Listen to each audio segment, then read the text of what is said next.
Good afternoon, everyone. Jackie here from the LGFA, and we're on another Zoom call this afternoon. And my two very special guests, one from Laois and one from Cavan.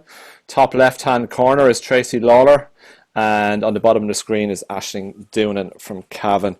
How are you both, guys? All good? Yeah, all good, all good. Excellent. Enjoying the weather, the good weather that we're having recently, which makes lockdown and COVID-19 and all that jazz a little bit easier to handle. Tracey and Aisling, we were just speaking off air before we started recording here. You guys, and Aisling, I'll give this one to you. You guys haven't seen each other for a long, long time, have you? No, thankfully not on the pitch against each other or anything like that. But no, it's not, as you say, it's lovely. It's lovely to reconnect and see how you're doing, Tracey, and the fan bam and everything. But no, I haven't. I'd say the last time we probably were chatting was probably interprovincials. It probably was.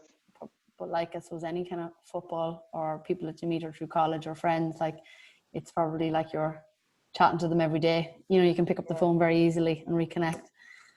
Well, Tracey, we've had a little series recently, My LGFA Life, and you ask people what's the best thing about playing ladies Gaelic football.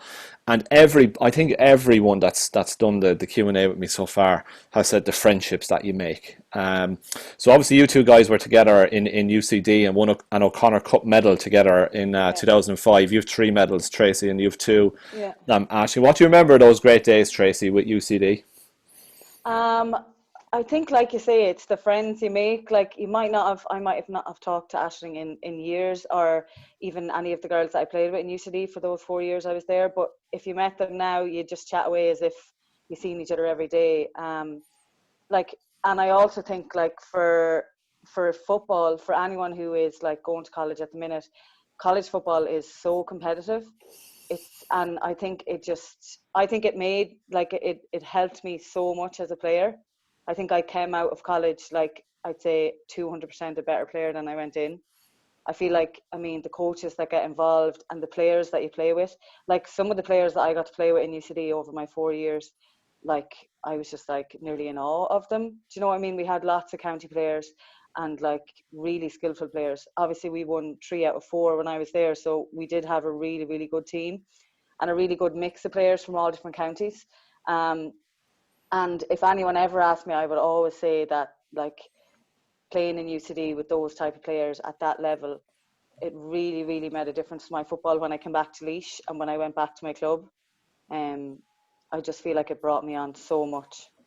Aisling, you've captained your county at Croke Park in an All-Ireland final. You've also won an All-Ireland medal with Cavan at Croke Park. Where does the O'Connor Cup rate in terms of your career achievements? How high up there is it on the list?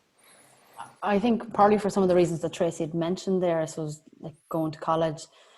Looking back on it, it's probably one right up there with an All-Ireland. But from a development point of view and bringing you on as a player, like probably at the time, I was very naive going into like UCD, hadn't a clue of, you know, I wasn't even, like football was just a way of getting out and meeting people and socialising. And the next thing I found myself on the first team with all these all-stars around me. And senior players that were playing in All-Ireland finals, I was very much out of my depth for a while. Not at all. But as a player, it really, like it, as Trish said, it made you, developed you. And then I suppose coming from as a perceived a little bughead of mine as probably a weaker county, or, you know, we were only junior at the time and we progressed to intermediate, but you were playing with these senior players. I'd say they were kind of like, who is this one from Cavan?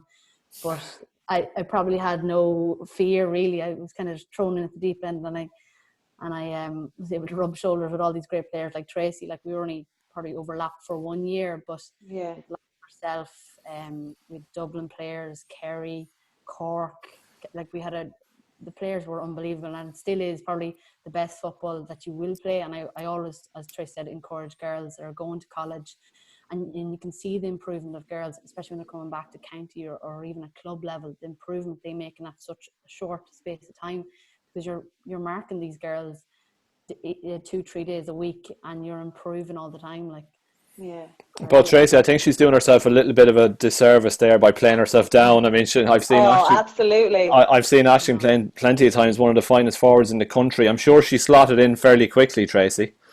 Absolutely slotted right in there, and we were absolutely delighted when Aisling came. So she was probably one of the players, even though she would have been very young, and I probably would have been one of the older players, that, you know, she never needed really any introduction, and she just slotted in and was like, she was always there, and was like a major, like, was probably the fulcrum of our team in '05, and then she would have been in '06 as well. So she's definitely doing herself a disservice, and as you know, like from seeing her playing with Cavan, she just like is unreal. Like, I mean, some of the things she can do, like no other ladies footballer can do even.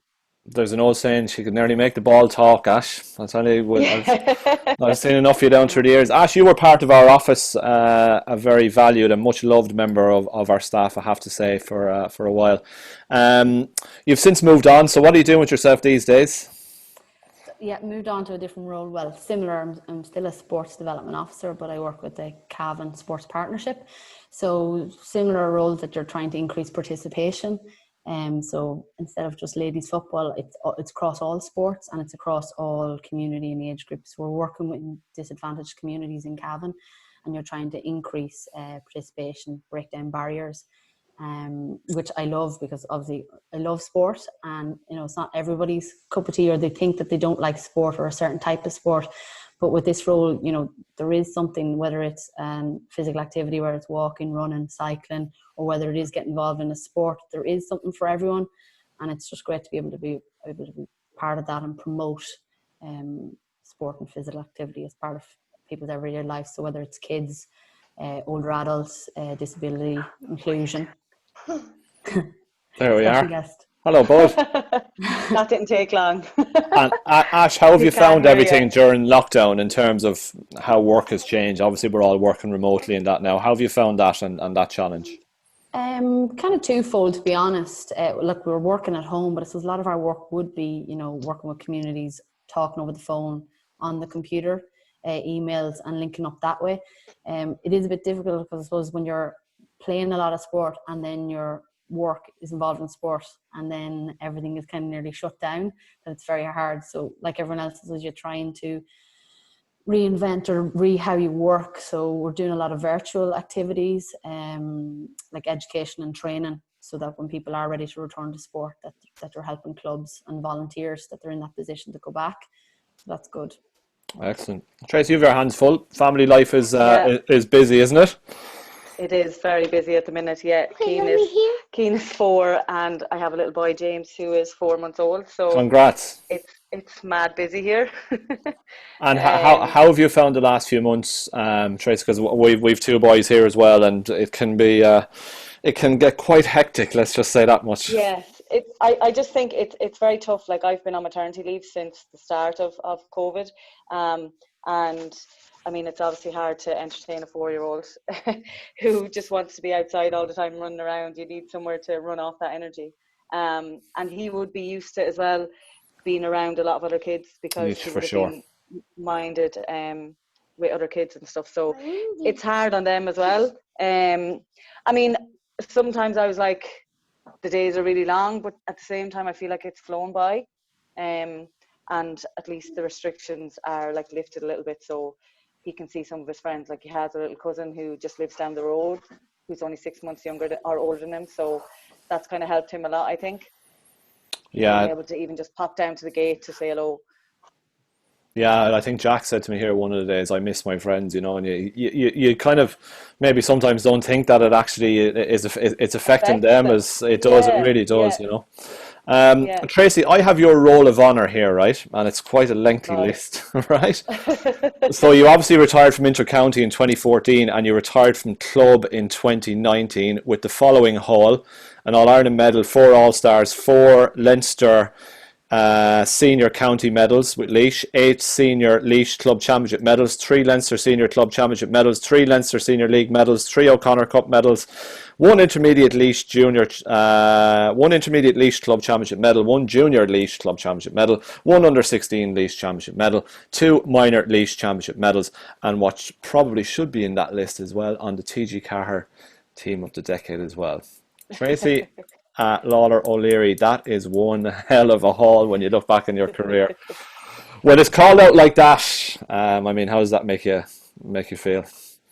It's a bit daunting, because when you're playing football, I mean, like, I have to say, when somebody would ask me, I would not remember a list like that. And I know that I'm not trying to be like that I have so much on my list to remember, but I have a terrible memory. And I suppose when you're playing, you don't really think about all the things, because if success comes, like I have quite a successful club, and then when I was playing with Laois, like coming from, say, after UCD, we had quite a few like successful years where we were making All-Ireland semi-finals, and obviously in 2001 I was only on the scene a few years when we won the All-Ireland, so I was only just turned 18. So you kind of think it's always going to be like that, and I think you do kind of take them for granted. It's only now, if that, like, something like that's called out back to me, and you think about it and you're like, wow, like, you know, that was amazing, and I'm so lucky to have been part of such good teams as well, because in fairness, ladies football is a team sport, and without people around me I wouldn't have been able to like flourish as well as I did. So I think I was just very lucky. I don't know if you saw some of the interviews we had recently, Tracey, with some of the previous players from Laois that would have graced, you know, and they were the trailblazers before you came onto the scene, you know, like some Mags and Sue Ramsbottom there. I watched back the 1996 All-Ireland final replay against Monaghan as well, and, you know, just cracking football. So you obviously grew up watching these players, and when would that interest in ladies football have flourished with you, Tracey? Were you always into the sport from a young age? Yeah, I would have been. Like, my family is like very involved in sport. Like, my dad would have been trained in '96, the Laois '96 minors to their first All-Ireland. That's right, of course, yes. And my brother Paul, my twin brother, played with Emo for years and would have played with Laois. And our whole family would be involved all the time. So I would have played from the time I was like 8 or 9. And I played with the boys first, because at that time you were allowed. And I played with the lads all the way up until I was about 16. And then I got involved with the Emo community games. It was Emo Rath community games under 12s. So that would have been my first time playing ladies football, say, in the under 12s. So yeah, it was from quite a young age that I would have been involved. And then the likes of Sue and like Lulu Carl and Mary Casey and all of those, when I was called in first to the senior team, now it was Tommy Garvin was over it, and I was 14, but I was only really kind of at the very, very end of the panel. So on that first year, so I kind of did the training and played no games, but it was just those like girls like really influenced me at the start. They were so committed. They had like lost so much at that time. 2001, like, it obviously meant a massive amount to me. That was what, like, you know, it was the start of my career, say, but to them it was everything, because they'd lost so many. You know, we used to always be coming back from like matches and singing about always the bridesmaids. Laois were always the bridesmaids. And for them to finally have one like the likes of Lulu and Mary Casey, Mags Brennan, like Mary Keogh, Mary Casey, it was so nice for them. And even Mary Casey and Angela Casey Mary Kerwin and Angela Casey had played for a while up to that. And Mary obviously kicking the winning score. Yeah. I think they were kind of my inspiration at the start, because they were so committed. They just never gave up. They did whatever they were asked. Like, you could ask managers through the years playing with them girls, like, they never said no to anything. Like, if they asked you to run around for 3 hours without stopping, they'd just be like, right, okay, if that means we're going to win. And that was the type of attitude. And like, obviously that was why Laois were in so many All-Irelands with those type of girls involved. So it was great for me to be able to start playing and to have exposure to those girls and to that attitude, because it really shaped me going forward. It looks like Cian is into the ball sports as well, Tracey, and he's one for the future there in the background. Aisling, going to break a lot of windows, I think. Aisling, where did it all kick off and start from you and the family background? Was there that love of sport in your family as well?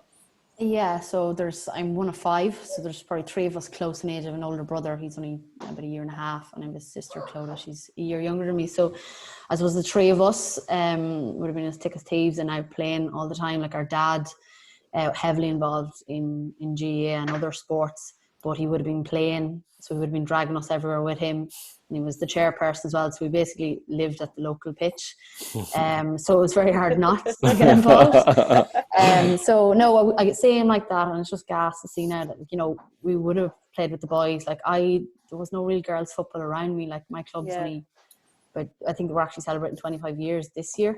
So girls football didn't even, like, it's amazing the exposure now and promotion, like, and fair play to yourselves in the office and Needle and everything. Like, I really think that it's to the forefront now, whereas I was growing up, and as naive as I was, like, all I could see was men's football, so I just presumed I was going to be playing with Cavan men, lining out with Stephen King. You probably like, could, Aisling, you could. No, but No bother to you. I would laugh and telling some of the underage girls that we would be training that, you know, you're very lucky to be able to see, you know, even have a senior team that you're looking up to local role models now. So we had started an underage team when I was about 14. So, and like, it was brilliant and there wasn't that many teams in Cavan. So it was great, and then I was playing like with the club when I was 12. Like, they put me in goals because they were too afraid to put me anywhere else. But they used to take me out for the freeze, which was gas. So 12, run up the pitch. I'll never forget one day someone was screaming at me. Sure, I was 12. Sure, I was petrified. So I just give her the ball short, and of course it got intercepted. And do you think anyone would cover the goals for me? I had to run the whole way back up. So I was scarred. 20 years later, I'm still scarred by that. No, and then I suppose county football, ladies football, it wasn't really, I suppose, an exposure, and that's why I was just listening to Tracey. It's absolutely lovely that, you know, you had that, and it was probably through that promotion and being able to see that visually, like no more than the 2020 campaign at the minute. That probably wasn't on the ground for me personally. Like it just wasn't visual there. So I think then I was playing under 14 county football, was playing under 16 minor. Then at 15, there was a gang of us with a very successful under 14-16 team, like the likes of Brona Sheridan, Aisling Traynor, Patricia Lynch, Joanne Moore, Erin Gallagher. These girls actually ended up being the core backbone probably of that All-Ireland teams in 2011. They kind of brought the team on, but like, I think in comparison from now, like, girls are so lucky that they have really a club in every parish now, that you have these local role models and ambassadors as such. You're seeing these girls and ladies football on television. Like, I didn't see, like, the first time going to Croke Park to see a ladies game, in fairness, the club brought us there, and it was unbelievable to be able to experience that and see these ladies players in Croke Park, like, witnessing that at 14 years of age. Like, that was probably my first thing of, wow, what's this all about? As this was, we played county football from a very young age. Like, there was a core group of us, probably backbone the senior team when we were only 16, like, that it probably, my eyes were only opened.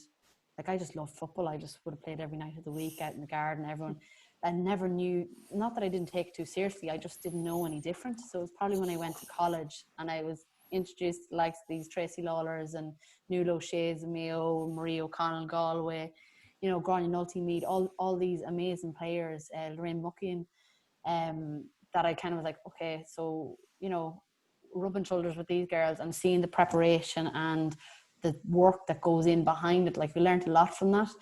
And then it was kind of like, well, hold on a second, you know, I'm doing okay against these girls. Why can't we be doing this in Cavan? And I suppose at that time it was probably that core group of girls that we grew up with were all probably hitting college and experiencing the same thing of going, well, hold on, there's a little bit more to this than just going out and playing. There is a bit of structure, and I think that's when we probably started seeing Cavan. You know, we went from junior, then there was the restructure, so we were in intermediate, and then in like division down the leagues, division 3 and 2. But there was a kind of a core group there, so we were like working through the ranks together, which was good. And Ash, you were captain in 2011. Unfortunately, lost out in an All-Ireland final. So, how special was it 2 years later then to finally win that trophy? I suppose the relief was probably the one word coming to mind. Like, it was, he's a McGaffin. Star of the show. Yeah, I suppose you're building and you're building, you know, and I suppose growing up, you want to play in Croke Park, and you envision yourself playing in Croke Park, and to captain it was unbelievable and something special. But then obviously, went to the replay and then we lost, which was it. I really struggled with that. Even What 2012. are you doing? In 2012, 2012 really struggled, and then came back 13. We kind of recollected, and I suppose we had the makings of winning it in 2013, and it was great to get over the line. But I actually got very badly injured. I only came back, I think, the All-Ireland semi-final. That's I right. Done ligaments in my ankle, so I missed the Ulster Championship. And really, I wasn't meant to come back at all, but worked my socks off to get back on a playing field. So I only kind of got back to All-Ireland semi-final. So I think the All-Ireland final, it was just an absolute relief. I don't know, maybe Tracey had a different experience, but just getting over that line and in Croke Park, it was and looking back on it, it was unbelievable. But just I remember at the time the whistle going, oh, thank God. Just we got over the line. Like Tracey, I was reading up a little bit about you, and I never knew this actually, right? So you were just turned 18 in 2001, but you were also looking forward to your debs that summer. Yeah, I was. Well, take care of those earphones. So you had a little decision to make because, and I quote, I think it's Cian Lennon's piece. Unfortunately for Tracey, or it's a piece I picked up on in Laois today. It might not have been Cian who wrote it. Unfortunately for Tracey, her debs and the All-Ireland final were within a week of each other. She had a decision to make. Yeah, and it was Goggy Delaney, God rest his soul, that was training us at the time, and my debs was on, I think, the Thursday, maybe the Wednesday or the Thursday, and the All-Ireland was on the Sunday. Now, I wouldn't have been a drinker. I'm still not a drinker. I'm not when you play football, well, for me, when I played football, I only went out when I was after matches and stuff like that, and especially I was only quite young at that time. But he had said to me at one training, you're not allowed to go to your debs. And I was kind of like, whoa, I'm not allowed to go to my debs. Okay. And I was crying. I was kind of at the train going, oh my God, what am I going to do? And I said, okay, look, that's fine. If you don't want me to go, I won't go. It's an All-Ireland. I mean, I knew how much it meant to everybody and to me as well. But at the same time, I was kind of right, I kind of do want to go. So we came to an agreement and I ended up going. I went to it till 11 o'clock or so. And came home then, and the next morning we were actually going to Croke Park to have our training session in Croke Park, and I remember Goggy waiting at the bus and he was like, let me smell your breath, let me smell your breath. I swear to God I didn't have a drink. So yeah, it was obviously that's a sacrifice or whatever, but to win All-Ireland, I mean, it was worth every minute of it. So I would do the same thing again. Do you know what I mean? It fazed me at the time, I think, because I was so young. But when you look back, you're kind of I know your deb is a big thing, but it's one night. You have that memory of that All-Ireland forever. And I suppose at the time as well, I kind of thought I'd have more than one All-Ireland. You kind of feel like I was really young and naive and will be in these all the time. And now looking back, I mean, I feel so lucky to have that one medal, and we never got back to Croke Park after that. So it was a really special time, and I think made all the more special because of the people that I played with, you and Mary Casey and Mary Keogh and Mags Brendan, Mags Fail, and all those girls who had lost so many. It just meant so much to them. And Angela Casey as well, she was quite young, she was only 20 and she was captain, and I mean, she was an amazing captain. I still remember all the build-up, and the night before we would have met in Strably, and we got all new gear and stuff. It was just it was oh my God, we're all kitted out the same, and even just down to, she had printed out this poem about success and never giving up, and I still remember all them little things, and there's stuff I can't remember from yesterday, but I remember them little things. You know what I mean? And just how focused we were. That was it. We were winning that no matter what. So whether Cora kicked us the ball and it went over, I think if it had went on, we were just going to win that day, because it was just in our heads. We were not going to give up till we got over the line. Yeah, I know that's one that hurts a lot of the Mayo. The Mayo. Yeah, and you talk about the one that got away and just going back to college as well. Tracey, 2004 is one that still hurts you. I get that impression. You well in the semi-final. Yeah, that was it was it was hard now. I have to say that was my final year and I was captain, and I went back and did another year after because I just couldn't forget it. Like Aisling said about her losing one and then coming back, I couldn't leave with like knowing that I lost the last year. And I remember the game. Oh my God, it was just, we were so devastated. We were just so devastated. And in that game, actually, Lorraine Muckian would have played with us, an absolute legend, and she blocked a ball that time for them to get a goal, I think, and like broke her finger in like numerous places, like really badly, and played on. I mean, that's how, like, that was the attitude of UCD at that time. We were just like, we would have fought like for each other forever. And that kind of stands out. And then we were so disappointed after, just even for her, like, I mean, for something like that to happen, yeah, and then we lost the game. UL went on and won the final. And then it was obviously all the more hurtful because it was Aidan O'Loughlin who was on the other end of the winning team. And I was like, oh no, I can't believe I have to listen to this forever now. Ash, to win an O'Connor Cup, it's obviously a very nice feeling, and you've described it earlier on. And when you look at we get the team sheets in from the various colleges every year, and you've touched on this. It's just a creme de la creme of inter-county players dotted across all of the squads. I mean, it's an incredible standard of football. It is, and I'd say Tracey would agree with me. It's probably some of the best football you play. So you're young, you're probably the fittest you've ever been, and then pair that up with another 20-something girls that are equally at that level, and it just pushes you on and pushes you on. And I suppose we have to compliment Billy, who was heavily involved with the UCD teams, and that was quite an eye-opener as a young 17-year-old to experience. That Kerry accent still sends shivers down my spine, as I'm sure many girls as well. But he was a brilliant coach, I have to say, and he knew the fine line and getting the most out of girls as well, and getting that bond together, as Tracey said, that, you know, you'd be you wanted to get over the line and you wanted to do everything you did collectively as a group.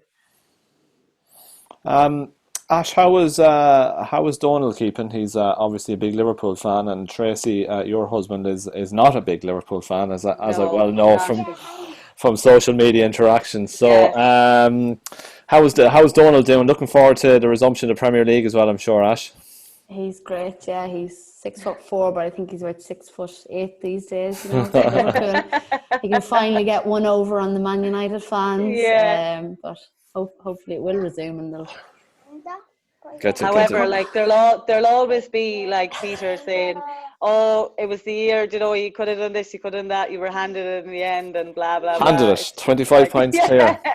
Anyway, we'll move on. We'll move swiftly along. Actually, when play stopped, you guys were going particularly well in Division 2. I think you'd won 3 out of 5, 9 points, sitting nicely there in a cluster of 3 teams in third place. So, how much are you looking forward to getting back onto the pitch with both club and county and doing what you do so well?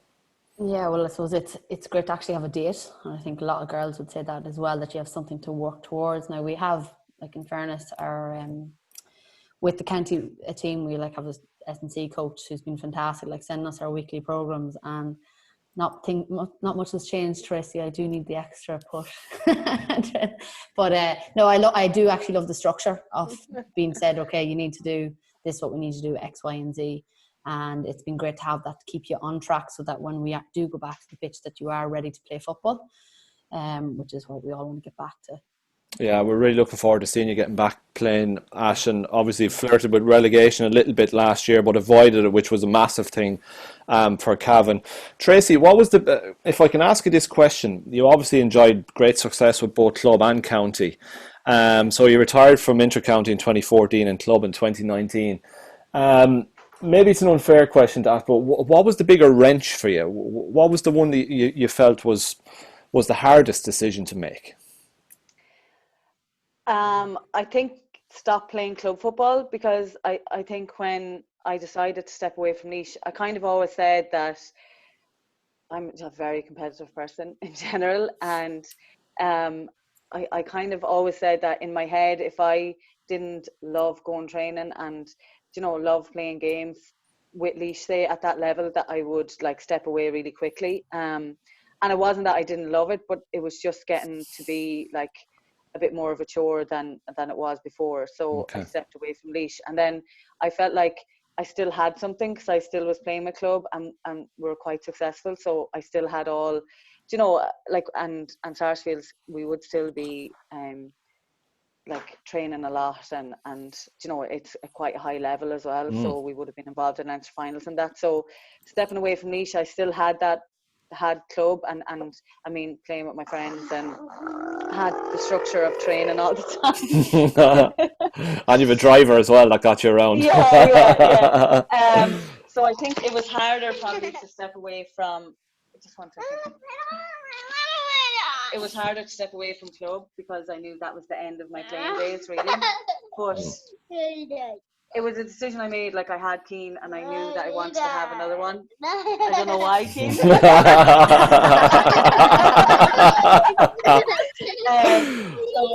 Because I'm looking at another stat I have for you here, Tracey. The top scorer in any one final, you scored 2-7 in 2014 against Timeframe.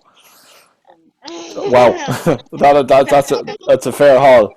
Ash, what is the general mood in Cavan now as you get forward to resuming football? You've obviously managed to stay together virtually. What's the time frame and the roadmap for you guys now? Well, I suppose if club is coming first, which in a way I think is great, because I suppose every player will get to play club. It'll be interesting. We've yet to see the matches and the games that are coming out, but I presume they'll be thick and fast, which again is great, because that's, as a player, that's what you want to be doing, and that's how you're going to get better. I assume county, sure, we can't meet or we can't train, but we'll probably be doing some form of testing to just make sure that we're at the level that we need to be, so that we can hit the ground running. Like, it's a very short turnaround from back training, and then you're resuming games within a month. So but I'll be happy to back playing football. It's like the longest pre-season ever. Yeah, and I definitely know I don't want to do athletics. So it's been a long time coming. All right, Tracey and Aisling, great to catch up with you today. And we'll see you both really soon. Sorry for the interruption. You're absolutely fine, no problem whatsoever. Cian, tell Daddy I said hello as well. Tell your daddy I said hello to him. Will you tell Daddy he said hello? Is he at home today, Tracey, or is he out and about, Peter? He's at work, yeah. Okay. Tell him we said hi. And best wishes with the new arrival as well. You have your hands full. So Tracey Lawlor from Laois, Aisling Maguire Doonan from Cavan. Great catching up with you. Two college mates, two absolutely brilliant footballers, and you have your hands full, Tracey. And Aisling, you look in a little more serene environment there. So listen, guys, great talking to you today.